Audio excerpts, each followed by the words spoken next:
నమస్తే. జై తెలంగాణ. రేవంత్ రెడ్డి గురించి ఏం మాట్లాడతాం అన్న?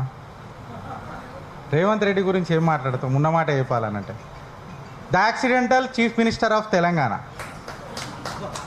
అది ఆయన కాంగ్రెస్ వారసత్వం నుంచే తీసుకొని వచ్చిండు. యాక్సిడెంటల్ ప్రైమ్ మినిస్టర్ అని చెప్పి ఆయన ప్రైమ్ మినిస్టర్ని మన్మోహన్ సింగ్ గారిని చెప్పిండ్రు. ఇప్పుడు రేవంత్ రెడ్డి గారే యాక్సిడెంటల్ సీఎం అని చెప్పి చెప్పిండు. నేను ఎందుకన్నా అంటే రేవంత్ రెడ్డి గురించి ఎందుకు మాట్లాడాలా, ఏం మాట్లాడాలా అన్నా అంటే ఇవాళ యావత్ తెలంగాణ ప్రజలు సాక్షులైండ్రు. అనుభవం లేని అనుముల రేవంత్ రెడ్డిని మనం ముఖ్యమంత్రిగా ఎన్నుకున్నందుకు ప్రశ్నించే గొంతులను గుడ్డలుడ తీసి కొడతా అని అంటాడు. నేను ఈ వేదిక మీద చెప్తున్నా అన్న, పెద్దలు అందరూ ఉన్నారు. ఇన్ఫ్యాక్ట్ చెప్పాలంటే నేను బచ్చగాని మీ అందరూ ముంగట గుడ్డలుడ తీసే దినోత్సవం ఒకటి పెడదామన్నా. యావత్ తెలంగాణలో ఒకటి గుడ్డలుడ తీసే దినోత్సవం ఒకటి పెడదాం. ఆయన పైశాచిక ఆనందం పూర్తవుతుందేమో. ఇప్పటిదాకా చాలామంది అందరూ మాట్లాడినరు. మైపాలన అయితే కంప్లీట్గా నిజంగా చెప్పాలని అంటే ఇక ఎవరు గుడ్డలు కూడా తీసిండో ఇక క్లారిటీగా అన్న మైపాలన్న క్లియర్ కట్గా చెప్పిండు. రేవంత్ రెడ్డి అన్నకి ఏం చెప్తున్నామనంటే ఈ అహంకారం ఏదైతే ఉంది కదా రేవంత్ అన్న, ఇది కేవలం 5 సంవత్సరాలే. మీ పదవి, ఆ పదవిలో నుంచి వచ్చే మీ పదాలు ఏవైతే ఉన్నాయి కదా, ఇవి మీ పదవి, ఆ పదవిలో నుంచి వచ్చే మీ పదాలు ఏవైతే ఉన్నాయి కదా, ఇవి కేవలం 5 సంవత్సరాలే. ఇక్కడ పర్మనెంట్ ఓటర్ ఇక్కడ అండ్ ప్రజా సమస్యలను ప్రజల ముంగట పెట్టే పాలకులము, ప్రజలే పాలకులని మనందరికీ తెలుసు. ఆ పాలకులకు తోడై నిలబడ్డదే ఇవాళ యూట్యూబ్ డిజిటల్ మీడియా అసోసియేషన్. ఇప్పటిదాకా చాలా మంచిగా మాట్లాడినరు. అసలైన సిసలైన జర్నలిస్టులు ఎవరు అని అంటే మనమే. నేను కొన్ని సమస్యలు కూడా ఇప్పుడు కొన్ని మాట్లాడాలని అనుకుంటున్నా. మేబీ 30 సెకండ్స్లో నేను వైండప్ చేస్తా.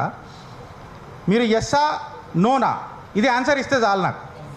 ఇవాళ తెలంగాణ సమస్య నిరుద్యోగం, అవునా కాదా? దాన్ని బయట పెట్టింది ఎవరైనా? సోషల్ మీడియానా కదా? ఇదే నినాదం ఇప్పుడు మనది. దీన్ని బయట పెట్టింది ఎవరైనా? తెలంగాణ ఇంకొక సమస్య నీళ్లు. బనకచెర్లను బంక అని చెప్పి నల్లమల్ల ఏడున్నది అని చెప్పి నల్లమల్ల బిడ్డ అడిగిండు చూడు. దీన్ని బయట పెట్టింది ఎవరన్నా? సోషల్ మీడియా అనగా. ఇవాళ ఒక అర్హత జ్యోతి ఒక పేపర్, నేను ఆ పేపర్ పేరు కూడా తీసుకోదలుచుకోలే, మళ్ళీ నాకు గలీజ్ అనిపిస్తుంది. అర్హత జ్యోతి ఇవాళ అనువులన్నకు మద్దతుతో ఓనామాలు లేనోళ్ళు అని చెప్పి రాస్తారు. మళ్ళా పంగనామాలు పెట్టే రాజకీయ నాయకుడికి ఏం అర్హత ఉన్నది? ఆ అర్హత జ్యోతిని అడుగుతున్నాను నేను ఇవాళ. ఆ ఏబిఎన్ నెట్వర్క్ని అడుగుతున్నా, అనుముల బ్యూరో నెట్వర్క్ అయిందా లేకపోతే ఏమైంది అని చెప్పి నేను ఇవాళ అడుగుతున్నా.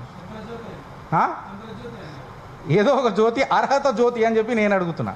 సో ఇది ఎక్కువ రోజులు నడవదు, ఇది ఎన్ని కాలాల పాటిగా పెద్దగా నడవదు. అదేమో అన్నాడా నిన్న, కాళ్ళ మీద కాలేసుకొని అన్నాడు. ఇంకోటి, నాకు పదవి అడ్డం వస్తుంది, నాకున్న హోదా అడ్డం వస్తుంది అని అన్నాడు. ఈ పదవి అని అనేది ప్రజలు ఇచ్చిన బిచ్చం రేవంత్ అన్న. ప్రజలు ఇచ్చిన బిచ్చం రేవంత్ అన్న. ముఖ్యమంత్రి పదవి అని అనేది ప్రజలు సేవ చేసుకునే తత్వం మీకు ఇచ్చింది. అది మీరు పదవి అడ్డం వస్తుంది, లేకపోతే నాకు అదేమన్నాడు ఇంకా హోదా అడ్డం వస్తుంది. ఈ హోదా ఆయన పదవి ఎన్ని రోజులు ఉంటుందో ఇవాళ తెలంగాణ ప్రజలు సాక్షులవుతారు. ఇదే డిజిటల్ మీడియా అసోసియేషన్ అమ్మ తోడు ఒట్టు దీన్ని చెప్తున్నాము. ఇక నేను నిద్ర ఓనియము.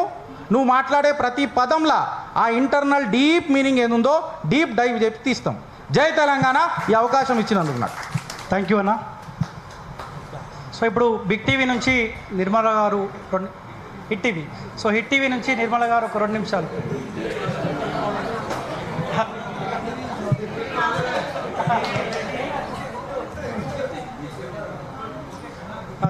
చలో ఒక 2 నిమిషాలు మాట్లాడతారు.